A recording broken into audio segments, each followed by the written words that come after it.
ग्रहण समर्पयामि नीलांजलि मारार्तिकम् चम्मच चलने के आरती करे उधर भगवान को दिखाते हुए पुष्पांजलि समर्पयामि।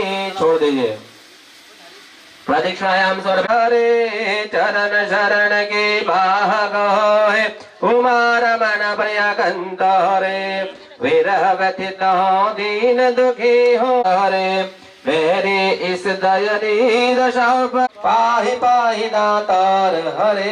प्रार्थना पूर्वक नमस्कारं समर्पयामि। नमः इदं प्रजापते नमः। ओम इंद्राय स्वाहा नमः। ओम अग्रये स्वाहा इदं अग्रे नमः। ओम सोमाय स्वाहा इदं सोमाय नमः। हरे अम्मा गणानंदा गणपतिगं भवामहे प्रियानंदा प्रियपतिगं भवामहे निधेनन्दं निधिपतिगं। ओम आकृष्णेन रजसा वर्तमान निवेशयन्नमृतन्वटं च हिरण्यये। ओम सूर्याय नमः। ओम सूर्याय नमः। स्वाहा जोर से बोलना। अम्मा इमं देवासपत्रकं स्वध्वं महते क्षत्राय महते ज्येष्ठाय महते जान्राजान्तसेन्द्रियाय इमं मुखे पुत्रमसे विष एकमि सोमोऽस्माकं ब्राह्मणागुराजाम सोमाय नमः। ओम निर्पति जागृहीत्वा मिष्टापूर्ते गोधनससीदतां बुद्धाय नमः। ओम बुद्धाय नमः। ओम बुद्धाय नमः। ओम बुद्धाय नमः। ओम बुद्धाय नमः। ओम बुद्धाय नमः। ओम बृहस्पते अत्यदर्जो ओम रन्नो देवी रवितय आपो भवन्तु पीतये संजो रविस्रवन्तु नः। ओम शनेश्वराय नमः। ओम शनेश्वराय नमः। ओम शनेश्वराय नमः। ओम शनेश्वराय नमः। ओम शनेश्वराय नमः। ओम शनेश्वराय नमः। ओम कया ओम राहवे नमः। ओम राहवे नमः। ओम केतं किणवन्न केतवे पेशु प्रजा अपेससे समुद्घ्यतां केतवे नमः। ओम केतवे ओम त्र्यम्बकं यजामहे सुगन्धिं पुष्टिवर्धनम् अर्वारुकमिव बन्धनात् मृत्योर्मुक्षीयमामृतात्। ईश्वराय नमः। ओम ईश्वराय नमः। ओम दृष्टते लक्ष्मीशभद्र्यां बहुरात्रे बाहो उपसतं महीजातं ते अर्वन्नं स्कन्दाय नमः। ओम स्कन्दाय नमः।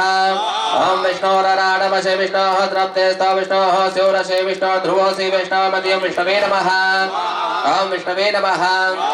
ओम आ ब्रह्मन् ब्रह्मण ब्रह्मवर्चसे जायता विद्वान् जहे शत्रं प्रपविधोत स्वाभयस्वते पितृमते स्वाहा स्वाहा घर्माय स्वाहा घर्मपितृयं यमाय नमः।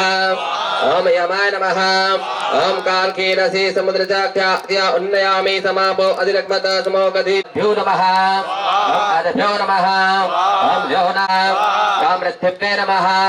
ओम इदं विष्णवे चक्रमे द्रे धारित देवदं समोडम स्वागुं श्री स्वां विष्णवे नमः। ओम विष्णवे नमः।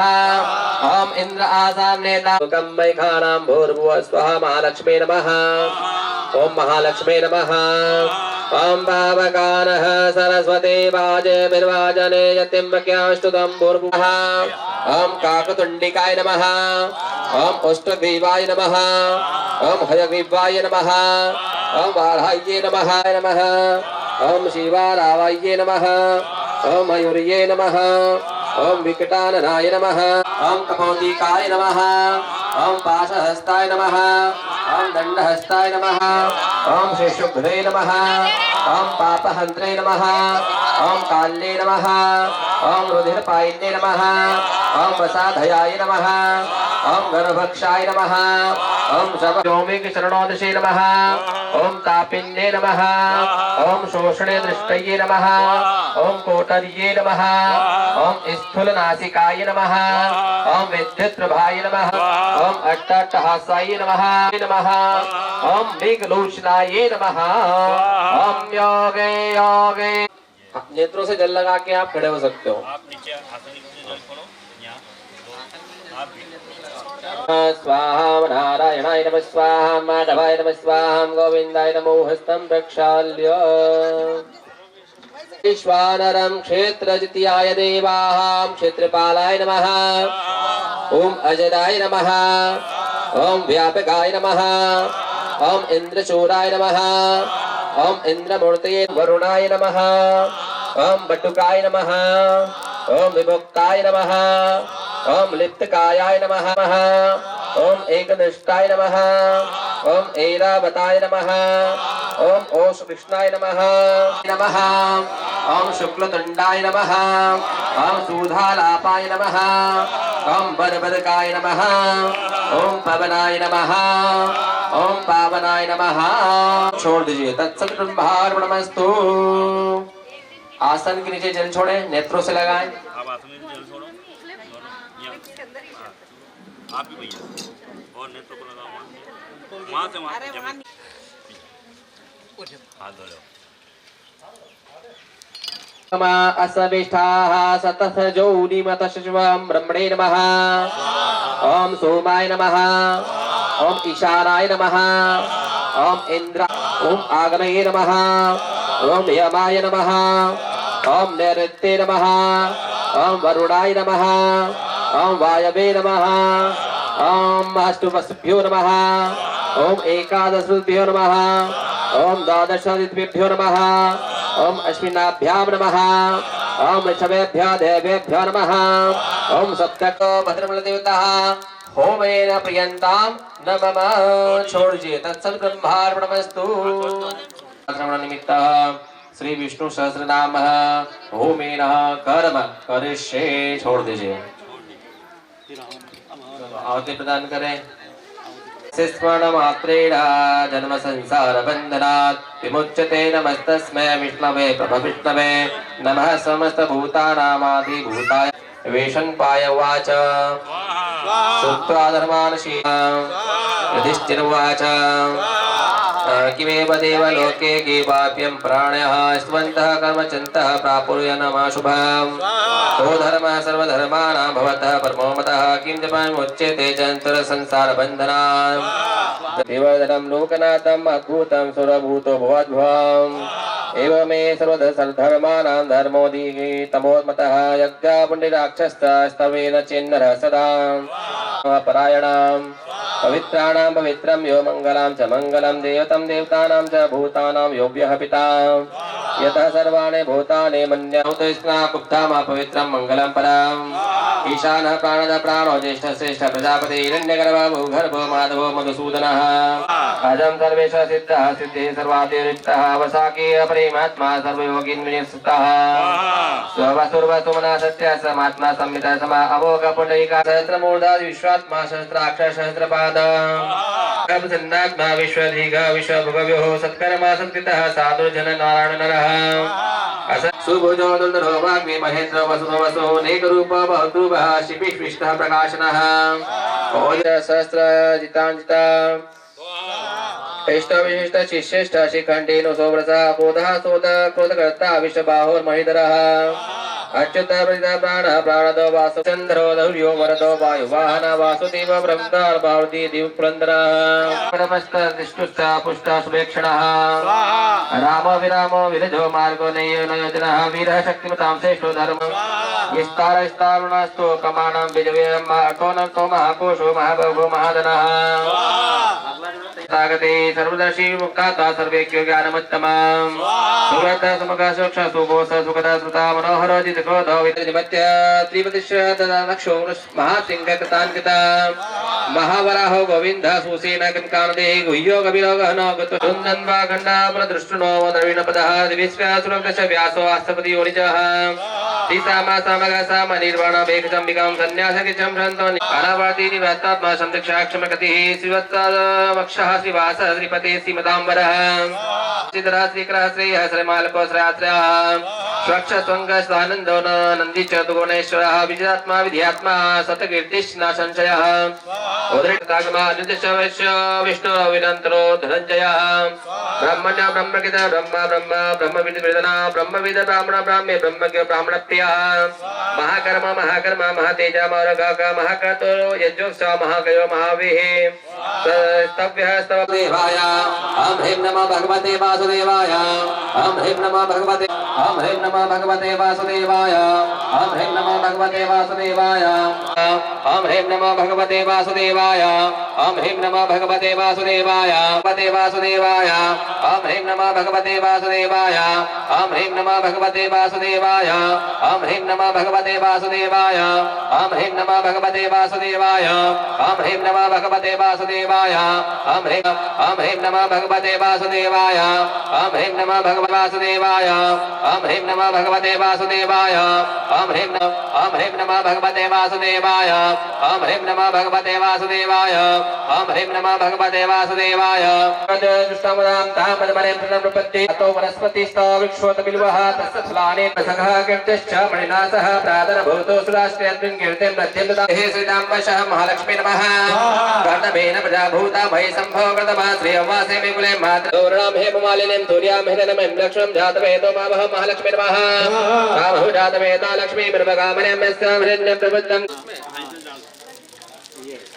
चलो फिर क्या होते थे नमस्मादवाधं विध्वस्यं वरुणादित्यं दीपक प्रज्वलित। चलो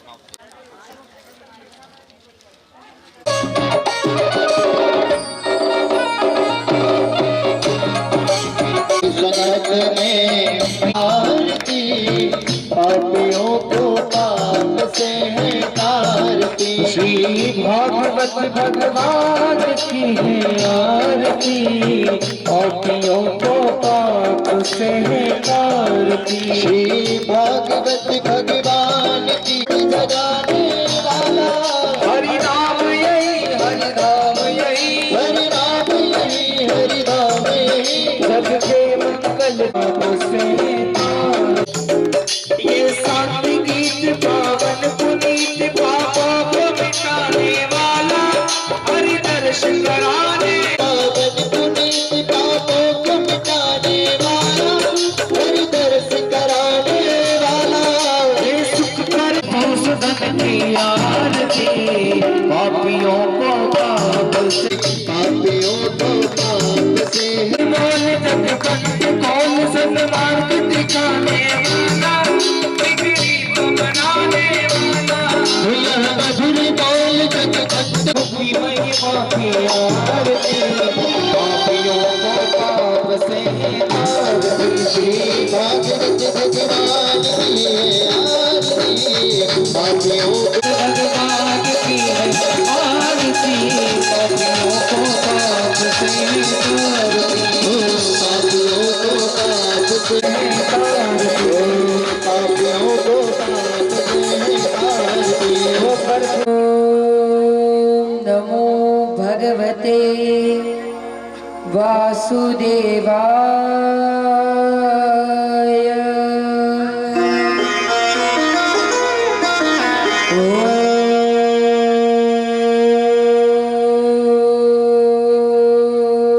नमो भगवते वासुदेवाय।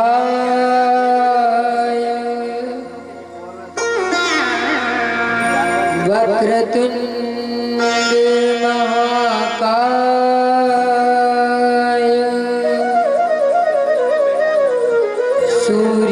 सूर्यकोटि समप्रभ निर्विघ्नं कुरु मे देवो।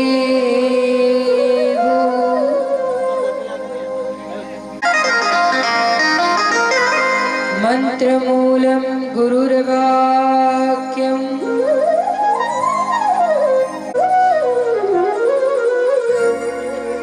वसुदेवसुतं देवं चाणूरमर्दनम् देवकी परमानन्दनं कृष्णं वन्दे जगद्गुरु। आइए हनुमंत विराजिए कथा करूं मति अनुसार प्रेम सहित गादी धरू पधारिए पवन कुमार। वृंदावन के वृक्ष को मर्म न जाने को, डाल डाल और पात पात श्री राधे राधे हो। सब कुछ दीना आपने,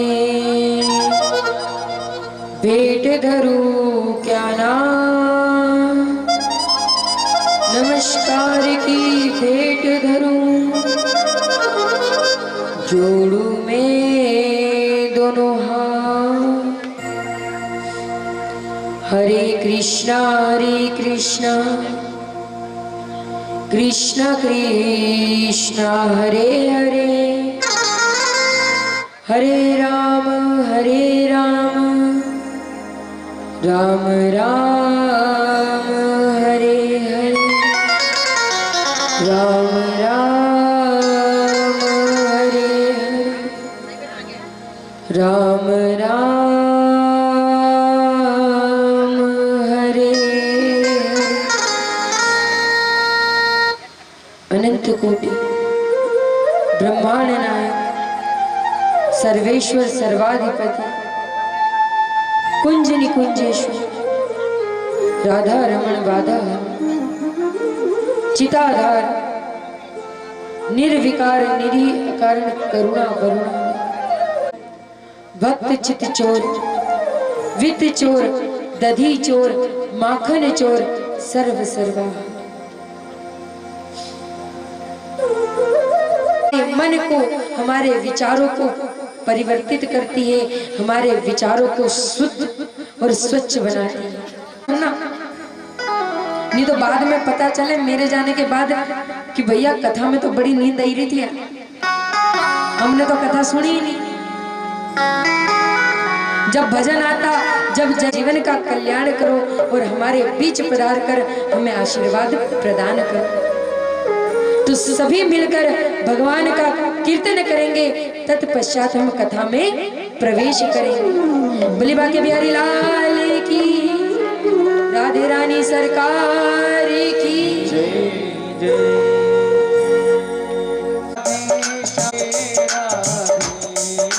राधे कृष्णा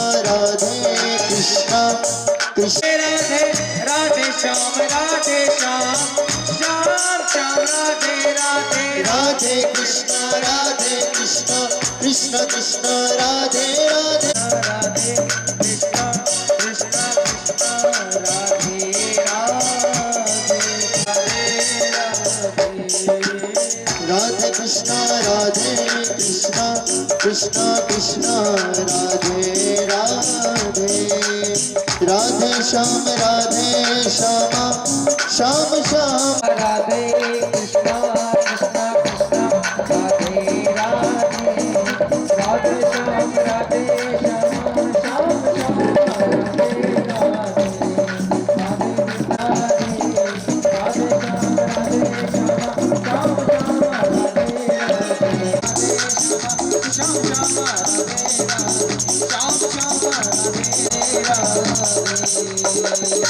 भगवान का विवाह किया था,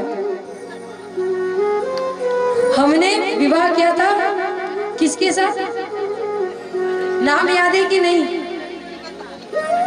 नहीं, हमारे कुछ भक्तजन ऐसे हैं जिसने नाम का अनर्थ कर दिया था। तो मैं आज पूछ रही हूँ कि नाम याद है कि नहीं, भगवान का विवाह किसके साथ हुआ था?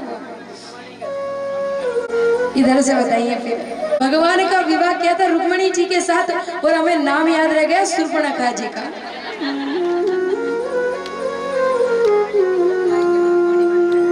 देखिए, इसीलिए मैंने पहले दिन से ये बात कही ना कि कथा में अगर बैठ रहे हो तो इधर उधर की बातें हमें ध्यान नहीं करनी है। इधर उधर की बातें ध्यान रखेंगे तो रुक्मणी जी की जगह हम शूर्पणखा कर देंगे। इसीलिए बार बार ये प्रयास किया जाता है कि आप तक मेरी बात समझ में आ रही है कि नहीं, आप तक कई भक्तजन तो इन्हीं डर का कारण सामने नहीं बैठे, सबसे पीछे जाने बैठ जाएंगे, हमारे से प्रश्न नहीं करते। हम प्रश्न इसीलिए करते हैं क्योंकि हम 7 दिन आपके साथ सत्संग कर रहे हैं, आपके साथ भजन कर रहे हैं। हम किसी और की चर्चा नहीं कर रहे, संसार की चर्चा नहीं कर रहे, हम केवल गोविंद की चर्चा कर रहे हैं। और गोविंद की चर्चा कर रहे हैं तो मन कहाँ होना चाहिए? गोविंद के पास। बस इतना सा प्रयास करना है कि हमारा मन उस गोविंद के चरणों में लग जाए। कल हम सभी ने भगवान का विवाह उत्सव मनाया था, बड़ा सुंदर, बड़ी ही मनोहर झांकी के हमने दर्शन किए थे। आज कथा का 7वां दिवस है। आज हम सभी एक दूसरे से बिछड़ जाए। ये 7 दिन ही है हमारे जीवन के जो हमें जीवन भर याद रहेगा। हम कहते हैं छवि जो एक बार देख लेते हैं, एक बार हम मोबाइल में फोटो लेते हैं, कहीं कैमरे से फोटो लेते हैं, क्यों? क्योंकि इसकी याद बनी रहे। जब भी हम उन तस्वीरों को, उन चित्रों को देखते हैं तो याद आता है कि उस समय हमने कितना आनंद किया था, कितना उत्सव मनाया था।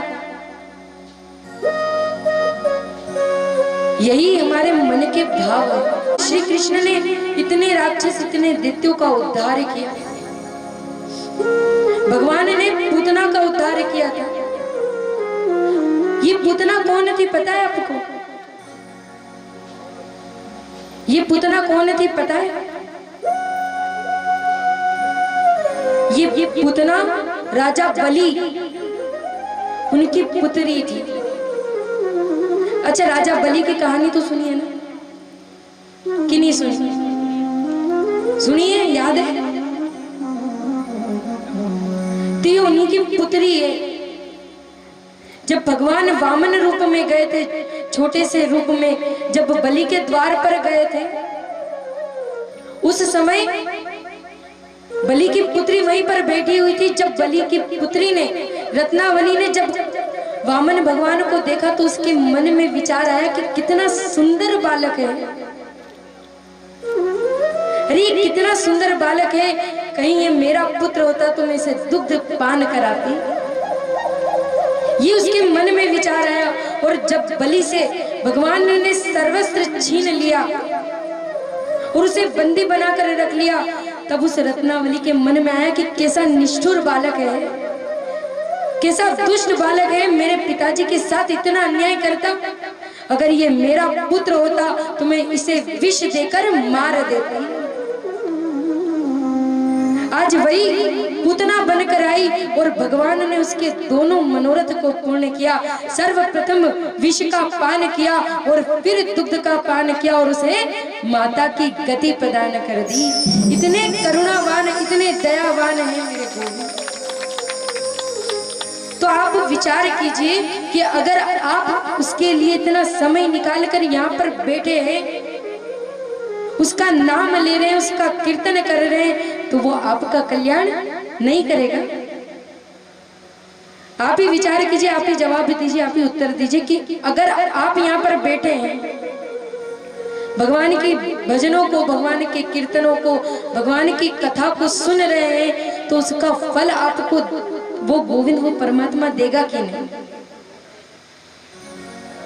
जिसे जिसे लगता है कि गोविंद हमें वो फल प्रदान करेगा, गोविंद हम पर कृपा करेगा, वो अपने दोनों हाथ उठाए और एक बार उसका जयकारा लगाए, बोले बांके बिहारी लाल की जय।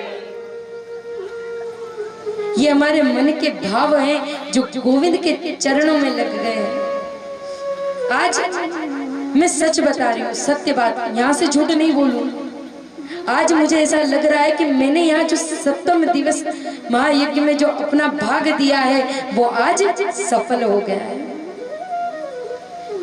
आप सभी के हृदय में ठाकुर जी विराजमान हो गए हैं। हमने गोविंद की 7 दिन कथा श्रवण की, आज 7वां दिवस है।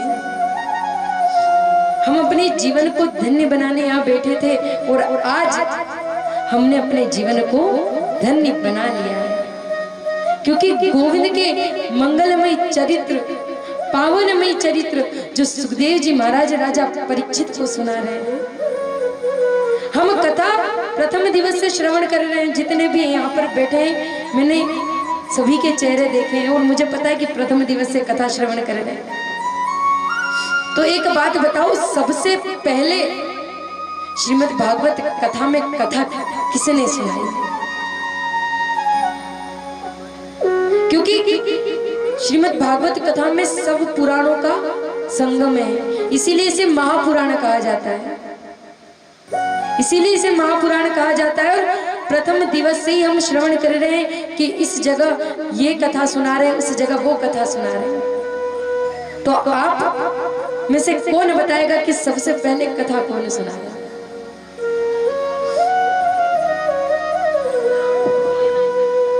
देखो ऐसे चुपचाप बैठोगे तो फिर मैंने अभी इतनी अच्छी बात कही कि मेरा सफल हो गया, फिर व्यर्थ चला जाए।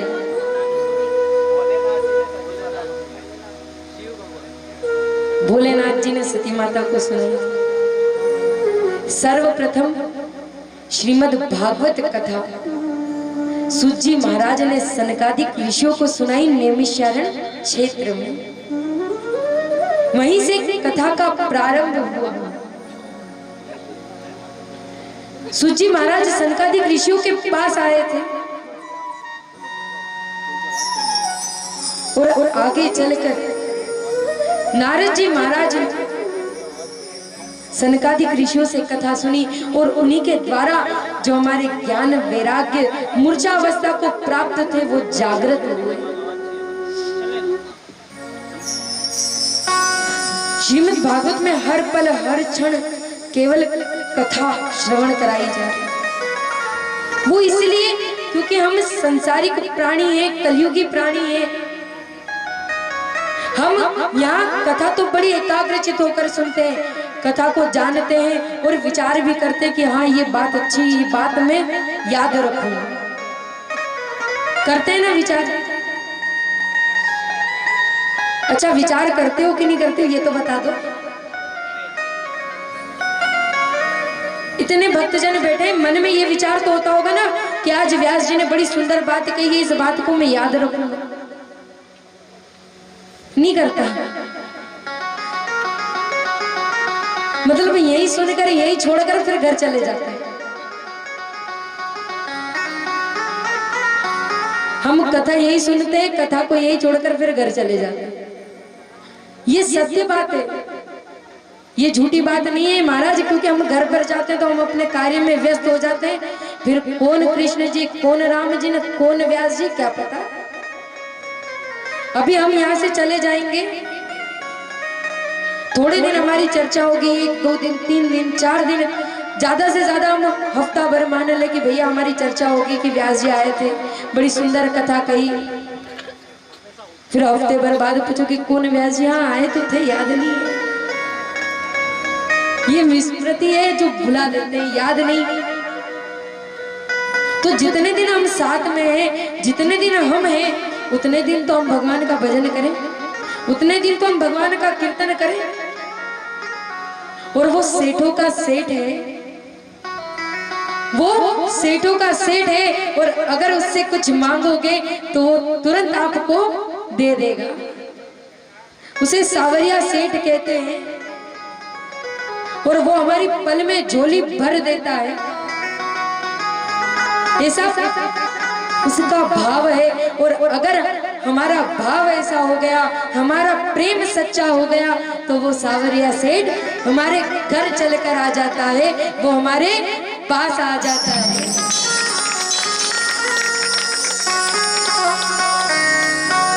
तो हम मिलकर उस गोविंद से प्रार्थना करते हैं, उस गोविंद को याद करते हैं और कहते हैं कि गोविंद आज तेरे उस धाम को छोड़कर तू हमारे बीच में आ जा।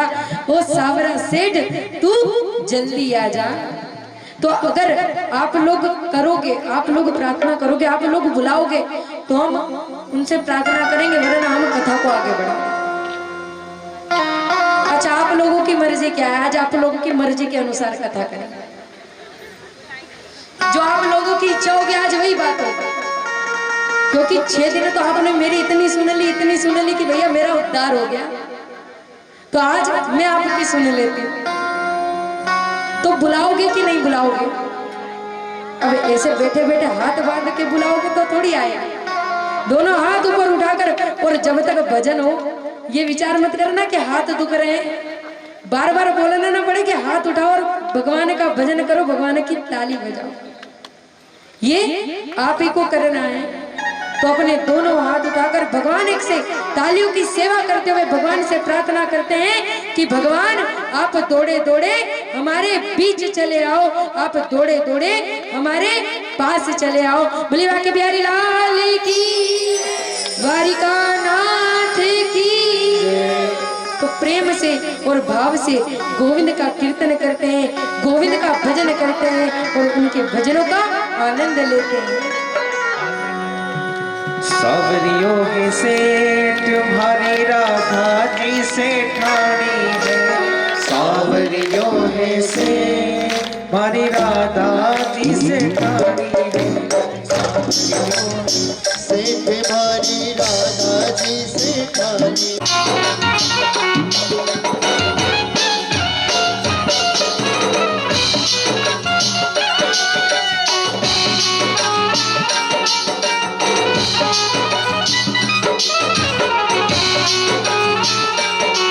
राजाओं के राजा महारानी की रानी, बिन मोरे मुकुट साजे। राजाओं के राजा महारानी की रानी, सिर मोरे मुकुट साजे। जोड़ी बड़ी प्यारी संग साजे, जोड़ी बड़ी प्यारी दरबार है प्यारा, राधा के संग साजे।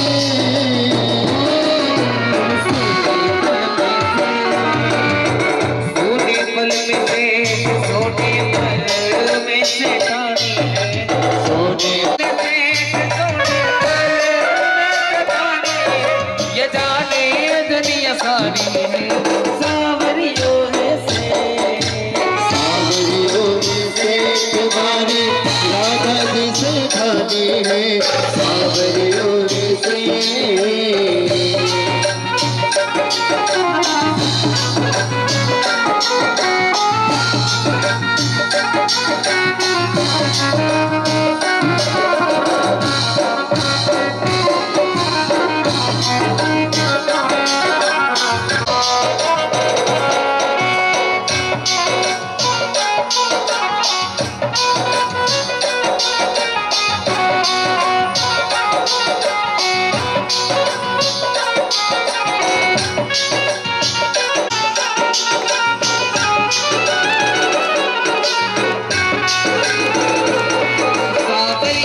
कहते हैं हम मौत से बचने का प्रयास करते हैं, मृत्यु से छुटकारा पाने का।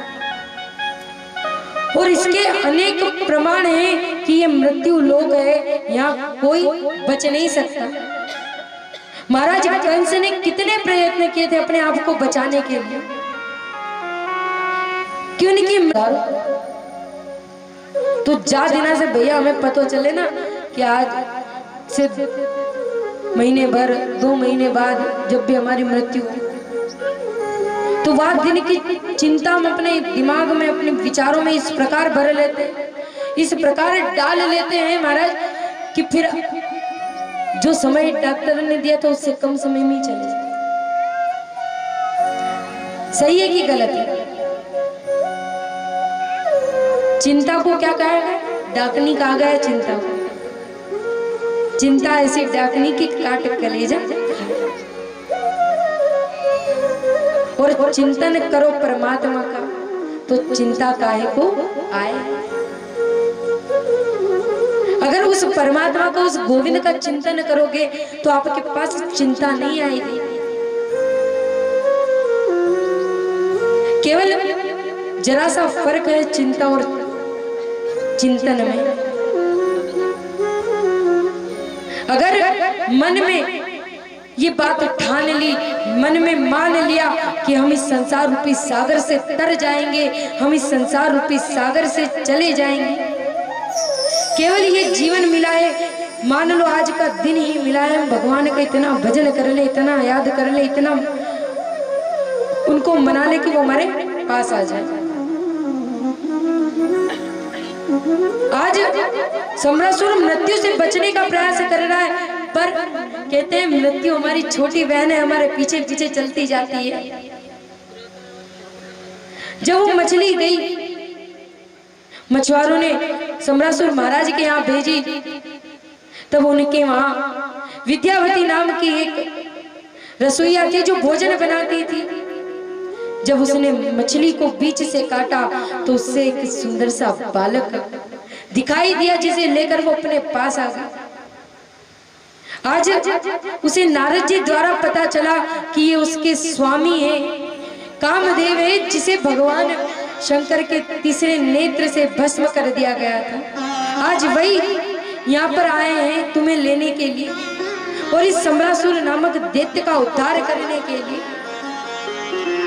इसीलिए आज प्रद्युम्न का वो सेवा करती, प्रद्युम्न पालन पोषण करती। और जब प्रद्युम्न जी महाराज बड़े हुए, उन्होंने सम्रासुर नामक दैत्य का उद्धार किया और विद्यावती को लेकर द्वारिका में आए। जब द्वारिका में आए तो इधर भगवान के 16,000 विवाह हो चुके थे। भगवान के 16,000 विवाह हो गए थे। यहाँ पर लोग बड़े तर्क करते हैं, बड़ी बात करते हैं कि भगवान ने 16,000 विवाह किए, हम 2 विवाह नहीं कर सकते, हमने 2 विवाह कर लो तो पूरा समाज सुनाने लगता है लोग इसने 2-2 विवाह कर लो। तो महाराज जब आपसे एक नहीं संभली जा रही, आप 2-2 को कैसे संभालोगे? वो तो गोविंद थे, वो कन्हैया थे, वो परमपिता परमेश्वर है।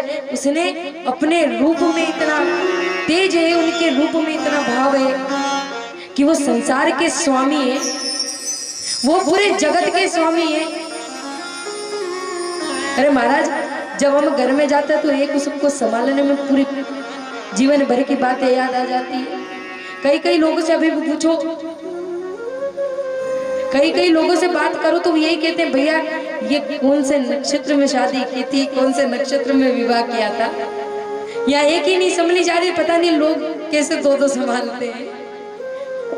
हम अपनी तुलना भगवान से करने पहुंच जाते महाराज।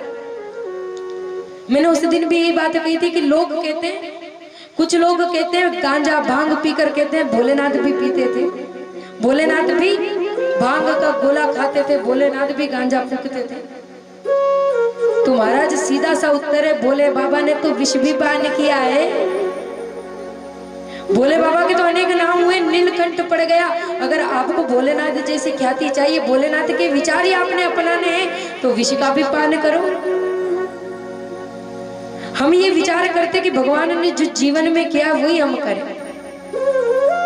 पर सरल सी बात है कि भगवान ने जीवन में जो बात कही है हम उसे अपनाएं, वही हमारे जीवन को धन्य बना देती है। भगवान के 16,108 विवाह हुए, जिसमें दूसरा विवाह भगवान का जामवंत की पुत्री जामवती के साथ होगा। ये बड़ी सुंदर कथा है, ये बड़ी पावन और पवित्र कथा है। हमने भगवान की लीलाओं को, भगवान की कथाओं को श्रवण किया है, हमने भगवान की सुंदर सी झांकियों का दर्शन किया, हमने भोले बाबा का विवाह उत्सव मनाया, हमने राम जी का जन्मोत्सव मनाया, हमने कृष्ण जी का जन्मोत्सव मनाया, हमने बाके बिहारी की सावरिया सेठ का विवाह उत्सव मनाया है। ऐसा परम पवित्र हमारा सौभाग्य है, ऐसा भाव है कि हमारा मन गोविंद के चरणों में लग गया।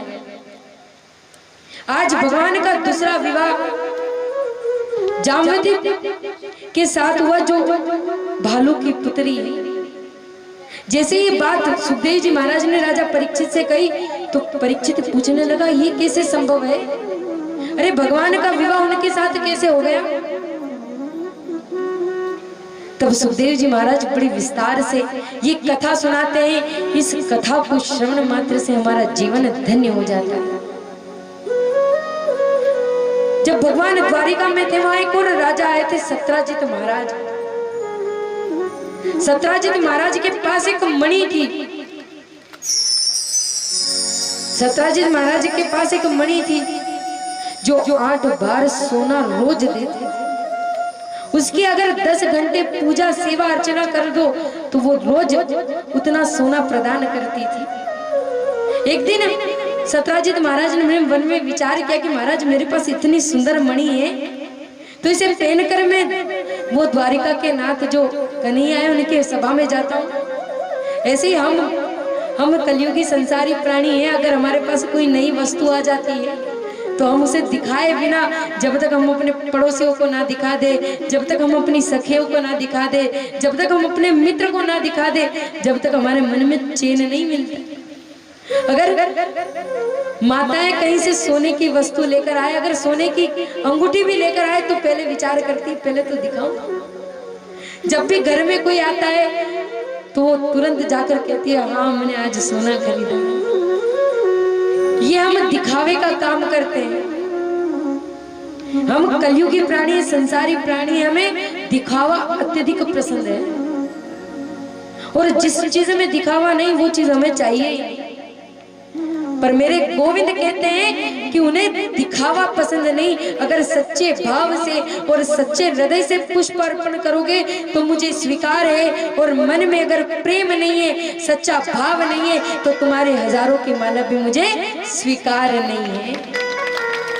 हमारे मन में सच्चा भाव होना चाहिए, सच्चा प्रेम होना चाहिए। आज सत्राजित महाराज वो मणि को पहनकर उस कान्हा के पास जाते हैं, उनकी सभा में जाते हैं। सभा में जाकर उन्हें सिंहासन पर विराजमान किया जाता है। कन्हैया जब सभा में आते हैं तो सत्राजित महाराज से चर्चा करते और कहते हैं अरे आप आए, हमें बड़ा अच्छा लगा, आपके स्वागत के लिए मैं तत्पर खड़ा हूं। आज भगवान सत्राजित महाराज का सत्कार कर रहे हैं, उनका स्वागत कर रहे हैं। भगवान ने उन्हें आसन दिया, सुंदर से सिंहासन पर उन्हें विराजमान किया। जब चर्चा चल रही थी, भगवान की नजर उनकी मणि पर गई तो भगवान ने पूछ लिया कि ये मणि कैसी है। तो सत्राजित महाराज मन में यही विचार कर रहे थे कब ये पूछे और कब मैं बताऊं। हम भी अगर कहीं नई वस्तु लेकर धारण करते हैं तो विचार करते कि सामने वाले की नजर हम पे जाए। हम नया मोबाइल लेते हैं तो उसे जेब में सबसे ऊपर रखते हैं, कोई देखे और हमसे पूछे कितने का लिए, कौन सी कंपनी का है। हम यही विचार करते हैं ना। अच्छा करते हो कि नहीं करते कि झूठ बात है? सही बात है, क्योंकि हम भी कलयुगी प्राणी, हम भी इस संसार में हम भी देखते हैं। तो सत्राजित महाराज भी यही विचार में थे कि भैया हमसे कब पूछे और हम कब इस मणि का वर्णन करें। सत्राजित महाराज ने कहा महाराज ये कोई ऐसी वैसी मणि नहीं है, अरे ये मणि की अगर 10 घंटे सेवा करो, उसकी पूजा अर्चना करो तो ये 10 भार सोना देती है, 2 क्विंटल सोना निकलता है इससे रोज। भगवान श्री कृष्ण कहते हैं फिर अच्छा ये बताओ आपके परिवार में लोग कितने हैं? सत्राजित महाराज कहते हैं मैं, मेरी पत्नी और मेरी पुत्री और एक मेरा छोटा भाई है। कन्हैया कहते 3.5 लोग हो आप और इतना सारा धन, अरे आप क्या करोगे? ये जो मणि है ये हमारी प्रजा के हित के लिए, हमारे राजपाट के लिए आप यहीं छोड़कर चले जाओ। महाराज कन्हैया को अपने लिए वो मणि नहीं चाहिए थे, हम अपने लिए वस्तु मांगते हैं पर कन्हैया ने पूरी प्रजा के लिए वस्तु मांगी। और आप विचार करो उसके पास क्या कमी है? अरे जिसके लक्ष्मी बैठी है उस लक्ष्मीपति को किस चीज की आवश्यकता, किस चीज की कमी है? वो तो केवल और केवल सत्राजित महाराज का मन ले रहे थे कि ये मुझे देता है कि नहीं। हमें भी अगर कोई वस्तु चाहिए होती तो हम झूठ मूठ में पहले प्रयास करते मांगने का कि वो वस्तु हमारे पास होती है, हमें पता है कि हमारे पास है, फिर भी हम सोचते हैं आज इसकी परीक्षा लेकर देखते हैं ये देता है कि नहीं, ये देता है कि नहीं। और वो सामने वाला मना कर दे तो भैया इतना क्रोध आए, इतना क्रोध आए कि जब इसको जरूरत थी तो ये मेरे पास से लेकर जाता था और आज मैं लेने आया तो मना कर दी। आज सत्राजित महाराज भी कहते महाराज अब अगर सब कुछ मांगते तो मैं दे देता पर ये मणि तो मैं नहीं दे सकता। अब भगवान ने कही आपकी मणि, आपकी वस्तु, मेरा इसमें क्या है? आपकी मर्जी में जबरदस्ती तो कर नहीं सकता। आज सत्राजित महाराज सभा से घर को लौटे, अपने महल में प्रवेश किया और महल में आते ही द्वार के अंदर गए और कक्ष में जहां पर सभी सभा लगती है वहीं अपनी मणि को उतार कर रख दिया, वहीं अपनी मणि को उतार कर रख दिया और अपने कार्य में व्यस्त हो गए। इधर सत्राजित महाराज का जो भाई है प्रसेन, छोटा सा खेलता खेलता वहां पर आया और जैसे उसने मणि को देखा तो उसने विचार किया ये मणि कैसी है? अरे ये क्या वस्तु है, बड़ी सुंदर दिखाई देती, तो अपने गले में धारण कर ली। उसने पहन ली और पहनकर वन की ओर चला गया। वन में गया तो मार्ग में शेर मिल गया। जैसे ही शेर ने देखा तो तुरंत प्रसेन को मार दिया और उसके गले में वो मणि चमकती हुई देखी तो शेर को लगा कुछ खाने की वस्तु है तो गले से छीन ली और आगे चल दिया। उधर वही जामवंत जी महाराज ने शेर को देखा और शेर के हाथों में वो चमकती हुई वस्तु देखी तो वो छीन ली और उस शेर को मार दिया। इधर सत्राजित महाराज पूरे महल में वो मणि को ढूंढ रहे हैं, पूरे महल में वो मणि को ढूंढ रहे हैं। मणि कहां गई, मणि कहां गई? चारों तरफ चर्चा फैल गई कि सत्राजित महाराज की मणि चोरी हो गई है, सत्राजित महाराज की मणि नहीं मिल रही। आज सत्राजित महाराज बड़ी सभा में ये कहते हैं कि मेरे को लगता है कि वो जो द्वारिका के नाथ है ना, जो कन्हैया है, उसने पूरी सभा में मुझसे मणि मांगी थी और मैंने उसे मणि नहीं दी। मुझे लगता है उन्होंने ही मेरी मणि की चोरी की है। और कहते हैं कि जो बात फैलने की नहीं होती, जो बात छुपाने की होती, वही आग की तरह फैलती है। और जिस बात को बताना चाहिए, जिस बात को फैलाने का प्रयास करते हैं, वो बात धरी की धरी रह जाती है। इसीलिए तो इस संसार में कहते हैं झूठे का बाल बला और सच्चे का मुंह काला कर देते हैं। पर यहाँ इस संसार में ये कलयुग की कहावत है, यहाँ चारों तरफ केवल और केवल झूठे का ही बोलबाला है। कोई यहाँ सत्य नहीं बोलता, कोई यहाँ पर कोई सत्कर्म नहीं करता। और महाराज अगर कर देना तो 4 बार 1000 बार जब तक गिनावे ना, जब तक वहां को भोजन ना पचे। जब तक वहां को भोजन ना पचे। इधर जब सत्राजित महाराज ने ये बात कही तो पूरी बात आग की तरह पूरे राज्य में फैल गई, पूरी द्वारिका में फैल गई कि कन्हैया ने मणि की चोरी की है, कन्हैया ने मणि की चोरी की है। आज भगवान पर चोरी का कलंक लग गया। हम कलयुगी मानव, जब द्वारिका में पता चला तो सारे के सारे द्वारिका वासी कन्हैया के खिलाफ हो गए, कन्हैया के खिलाफ हो गए, सत्राजित महाराज की तरफ हो गए और कहने लगे देखो, अरे इतने बड़े राजा हैं और इन्हें मणि चुरानी पड़ी, इन्होंने मणि चुराई। आज भगवान पर चोरी का कलंक लग गया। और हम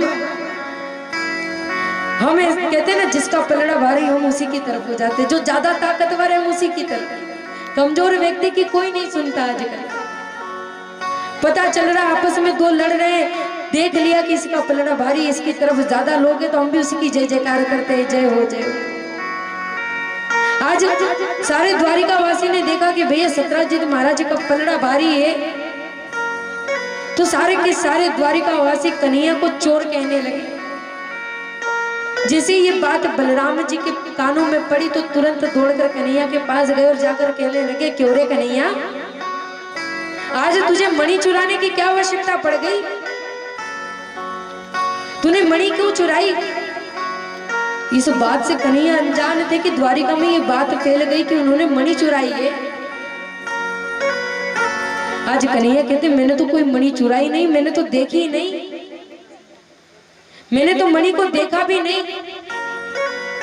अरे सत्राजित महाराज ने मना कर दी तो मैंने मणि की बात ही छोड़ दी थी, मैंने तो मणि देखी नहीं, तो फिर कैसे संभव है?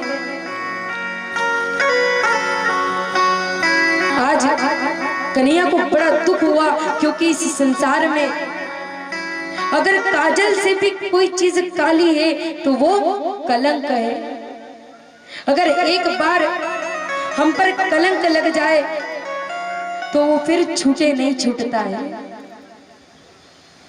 वो एक बार अगर हमें कोई कह दे कि तूने चोरी की है, चाहे मैंने वो कार्य नहीं किया है, पर सबकी दृष्टि में हम चोर बन जाते हैं। काजल से काला, कोयले से काला भी अगर कोई संसार में है तो वो कलंक है। आज भगवान पर कलंक लग गया कि भगवान ने उस मणि की चोरी की, जबकि भगवान ने तो उस मणि को देखा भी नहीं था। और आज पूरे द्वारिका वासी जिनके लिए भगवान पल पल क्षण क्षण कार्य करते थे, उनकी सेवा करते थे कि कहीं उन्हें कष्ट ना हो, कहीं उन्हें पीड़ा ना हो, कहीं उन्हें दुख ना हो, आज वो सारे के सारे भगवान के विरुद्ध हो गए। तो भगवान के मन को बड़ी पीड़ा हुई, बड़ा कष्ट हुआ कि जिन द्वारिका वासियों के लिए, जिनके लिए वे दिन रात इतना प्रयत्न करते हैं, इतना प्रयास करते हैं, आज वो उनसे इस तरह बर्ताव करते हैं, उसे चोर कहते हैं। जब हम किसी के लिए कुछ करते हैं और उसके बदले में हमें ये सुनने को मिलता है कि तूने हमारे लिए जीवन में किया क्या है, तब हमें जो पीड़ा होती है, जो हमें वेदना होती है, उस वेदना का कोई पार नहीं है। ये जीवन का सबसे बड़ा असत्य है। हम अपने माता पिता को कहते हैं कि तूने हमारे लिए जीवन में किया क्या है, और जिसने हमें जीवन दिया, जिसने हमें चलना सिखाया, जिसने हमें बोलना सिखाया, उस माँ बाप को हम कहते थे तूने हमारे लिए क्या किया है। आज कन्हैया को भी इतनी पीड़ा हुई, इतना ही कष्ट हुआ। अपने गुरुदेव के पास गए और जाकर कहने लगे कि मैंने तो जीवन में ऐसा कुछ किया नहीं, मैंने जीवन में आज तक ऐसा कुछ नहीं किया, फिर मुझ पर ये चोरी का कलंक कैसे। तब गुरुदेव बताते कि तुमने उस चतुर्थी के चांद को देख लिया, जिसके कारण तुम्हारे जीवन में ये कलंक आया है। आज सत्राजित महाराज ने तुम पर चोरी का इल्जाम लगाया है। आज कन्हैया ने विचार कर लिया कि जब तक मैं वो मणि नहीं लाऊंगा, जब तक वो मणि मैं सत्राजित महाराज के हाथ में नहीं दूंगा, तब तक मैं चैन से नहीं बैठूंगा। आज कुछ सैनिकों को लेकर भगवान उस मणि को ढूंढने गए। जब मणि को ढूंढने गए तो मार्ग में प्रसेन जी मरे हुए पाए गए। जैसे ही कान्हा ने देखा यहाँ शेर के पद चिन्ह दिखाई दे रहे हैं तो उसका पीछा करते करते आगे गए तो शेर को भी मरा हुआ पाया। जब जामवंत भालू के पैर के निशान देखे तो उसके पीछे पीछे चलते गए। एक गुफा में जाकर देखा, एक गुफा बनी हुई थी। सारे सैनिकों को कहा तुम यहीं पर खड़े रहो, मैं अंदर जाकर देखता हूँ। सारे सैनिक उस गुफा के बाहर खड़े थे। इधर गुफा के अंदर जाकर जब भगवान ने देखा कि जामवती उस मणि से खेल रही है, भगवान मणि को लेने गए तो जामवंत जी महाराज आ गए। बोले क्या कर रहे हो और तुम कौन हो जो इस मणि को छीन रहे हो? तब भगवान कहते ये मणि मेरी है, ये मणि तुम्हारी नहीं है। इतना कहकर पुनः मणि लेने गए तो जामवंत जी से युद्ध प्रारंभ हो गया। जामवंत जी ने भगवान को खींच लिया और ऐसा विचित्र युद्ध हुआ, ऐसा विचित्र युद्ध हुआ कि जामवंत जी की नस नस ढीली पड़ गई। आज जामवंत जी ने जैसे ही अपने नेत्रों को बंद किया और देखा कि ये तो मेरे प्रभु श्री राम हैं जो मेरे मनोरथ को पूर्ण करने आए हैं। जब राम जी युद्ध लड़कर आए थे रावण से और सभी को कहा था कि कुछ ना कुछ मांगो, तो ये जो जामवंत जी महाराज हैं इन्होंने कुछ नहीं मांगा था, केवल इतनी बात कही थी कि भगवान मैं आपसे युद्ध लड़ना चाहता हूँ क्योंकि इस पूरी सभा में मेरे समान कोई योद्धा यहाँ पर नहीं है, तो मैं आज आपसे युद्ध लड़ना चाहता हूँ। तब भगवान श्री राम ने ये बात कही थी कि अभी हम मर्यादा पुरुषोत्तम हैं, अभी हम आपसे नहीं लड़ सकते, पर हम आपकी ये मनोरथ को पूर्ण जरूर करेंगे। इसीलिए आज भगवान श्री कृष्ण ने जामवंत जी से युद्ध किया और उनके मनोरथ को पूर्ण किया। जैसे ही जामवंत जी ने भगवान श्री राम के दर्शन किए तो भगवान को प्रणाम किया और मणि के साथ साथ अपनी पुत्री जामवती को भी भगवान को सौंप दिया। बोली बांके बिहारी लाल की, राधे रानी सरकार की। इसी प्रकार भगवान का दूसरा विवाह जामवती के साथ पूर्ण हुआ। भगवान का तीसरा विवाह सत्राजित महाराज की पुत्री सत्यभामा जी के साथ हुआ। यहाँ पर चोरी का कलंक लगा दिया।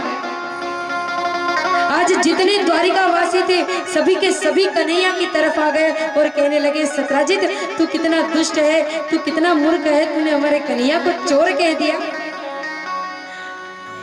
ये भगवान कह रहे कि देखो इन द्वारिका वासियों को, अरे जब इन्हें पता चला कि सत्राजित महाराज की मणि चुरा ली तो सत्राजित महाराज की तरफ हो गए और आज इन्हें पता चला कि मैंने मणि लाकर इन्हें दे दी तो सारे के सारे मेरी तरफ हो गए।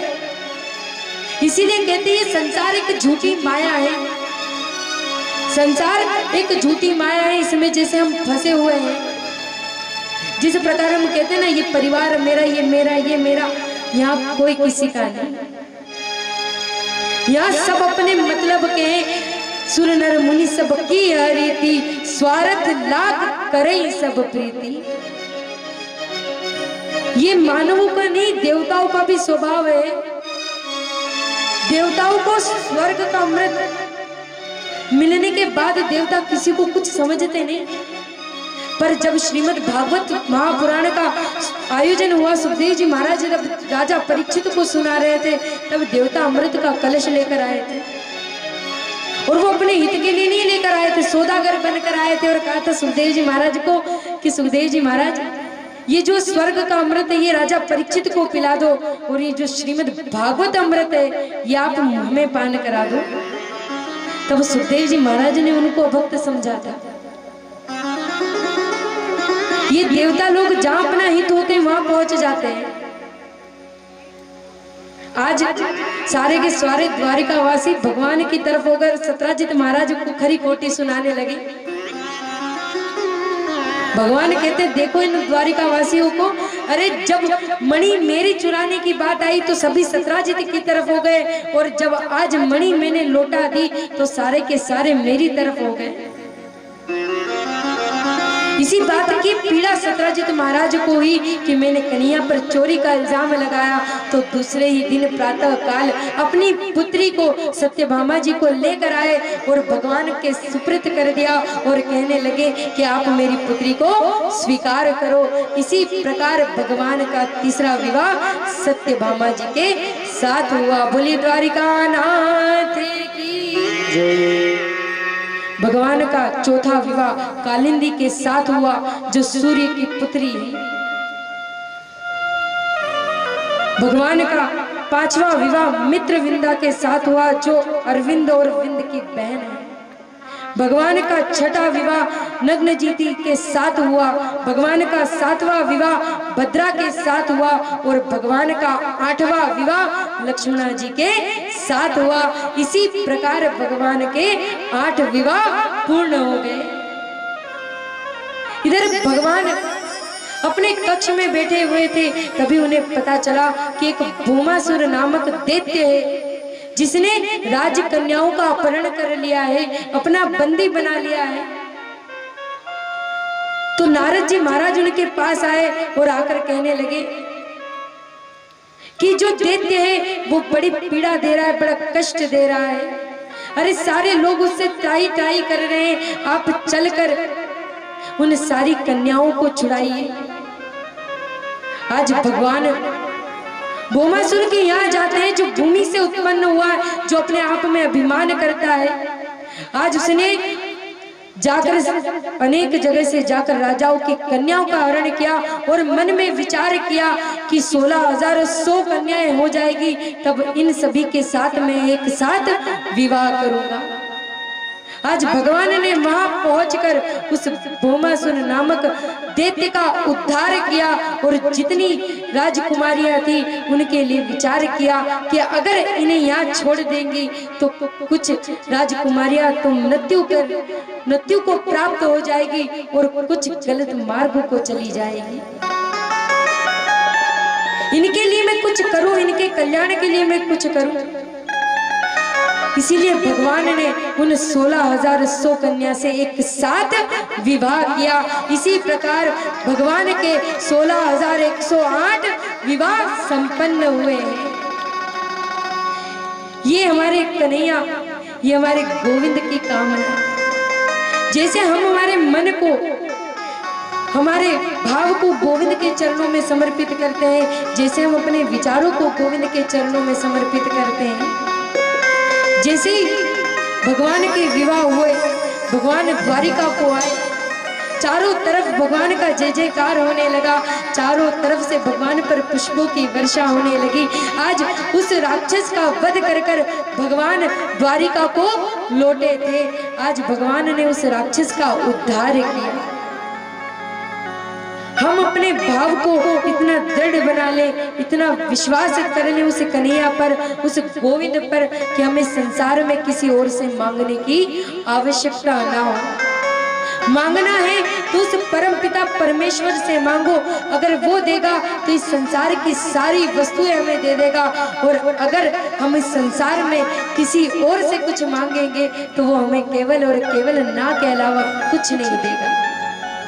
हमें चाहिए कि परमात्मा हमारे साथ रहे, तो केवल और केवल गोविंद से प्रार्थना करनी चाहिए कि तू मेरा और मैं तेरा प्यारे। इस जीवन का यही सार होना चाहिए, इस जीवन का यही भाव होना चाहिए। आज हम सभी यहाँ पर बैठकर भगवान की इस सुंदरमय कथा को श्रवण कर रहे हैं। ऐसा दृश्य हमें देखने को मिल रहा है जहाँ बड़ा ही प्रेम संवाद है, जहाँ गोपियों की बात हुई, जहाँ मैया यशोदा की बात हुई, जहाँ सारे गोकुलवासियों की बात हुई, जहाँ कन्हैया का बचपन बीता, जहाँ कन्हैया की अनेक लीलाओं को हमने श्रवण किया, जहाँ कन्हैया की हर बात को हमने जाना। ऐसे द्वारिका नाथ है, हम अपने भाव से और अपने मन से गोविंद के चरणों में अर्जी लगाते हैं और कन्हैया से प्रार्थना करते हैं कि कन्हैया जैसा भाव उन गोपियों का था वैसा भाव हमारा बन जाए, जैसा प्रेम यशोदा मैया का था, जैसा प्रेम उन गोपियों का था वैसा प्रेम हमारे हृदय में बस जाए और तू हमें प्राप्त हो जाए। हमने इस जीवन में सबसे जो बड़ी बागडोर है ना वो गोविंद के हाथों में सौंप रखी। तो इस जीवन को चलाने वाला वो गोविंद है, इस जीवन को प्राप्त करने वाला वो गोविंद है। हमारे जीवन का परम लक्ष्य क्या होना चाहिए? गोविंद की प्राप्ति। तो हमारे जीवन के परम लक्ष्य को हम प्राप्त करते हैं और उस गोविंद के सुंदर भजनों को श्रवण करते हैं और इस श्रीमद् भागवत कथा का जो आज सप्तम दिवस है उस कथा का हम आनंद लेते हैं। बोली बाकी बिहारी लाल की। मोहन से दिल क्यों लगाया है ये मैं जानू या वो जाने। देखो आज है ना सबके चेहरे अलग अलग दिखाई दे रहे हैं क्योंकि हम 7 दिन से कथा सुन रहे हैं, सुन कर थक रहे, लगता है यही विश्वास। तो मन को गोविंद के चरणों में लगाओ, पूरे संसार से हटाओ और यहाँ गोविंद का भजन हो रहा है तो मन यही होना चाहिए। तो प्रेम से दोनों हाथों से तालियों की सेवा करते हुए मोहन से दिल क्यों लगाया है ये मैं जानू या वो जाने। मोहन से दिल क्यों लगाया है ये मैं जानू या वो जाने। दिल क्यों लगाया है ये मैं जानू या वो जाने। मोहन से दिल को लगाया है ये मैं जानू या वो जाने।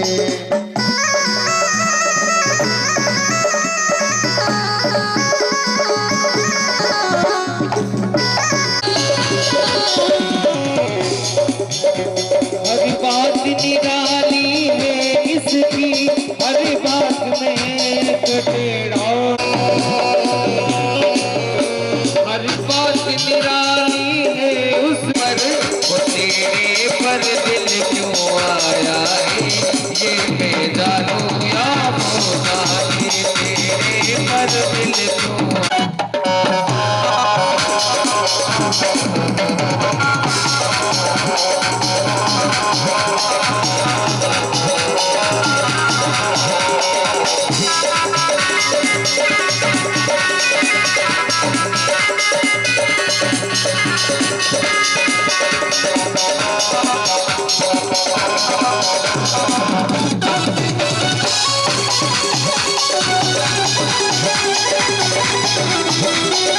सेठ सावरा आजा रे मारा सेठ सावरा, आजा रे मारा सेठ सावरा। ओ हमारी झोपड़ी में एक बार आजा, आजा रे मारा सेठ सावरा। हमारी झोपड़ी में आजा रे मारा सेठ सावरा। हमारी झोपड़ी में एक बार आजा, आजा रे मारा सेठ सावरा। हमारी झोपड़ी में एक बार आजा, आजा रे मारा सेठ सावरा।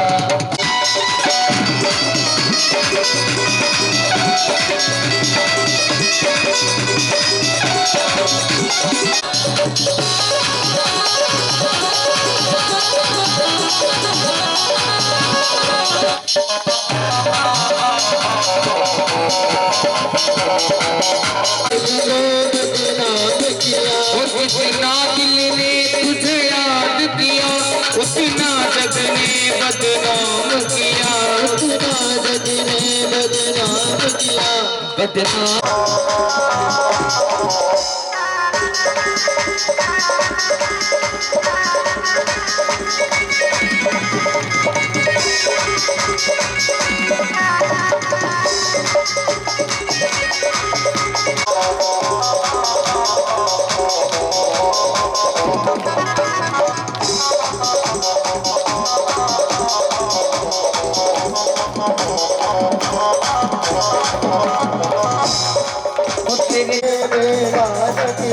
तेरे प्यार ने बेगाना किया, मुझे जिंदगी से बेगाना किया। मैंने क्या खोया या दिल को लगाया, मोहन से दिल को लगाया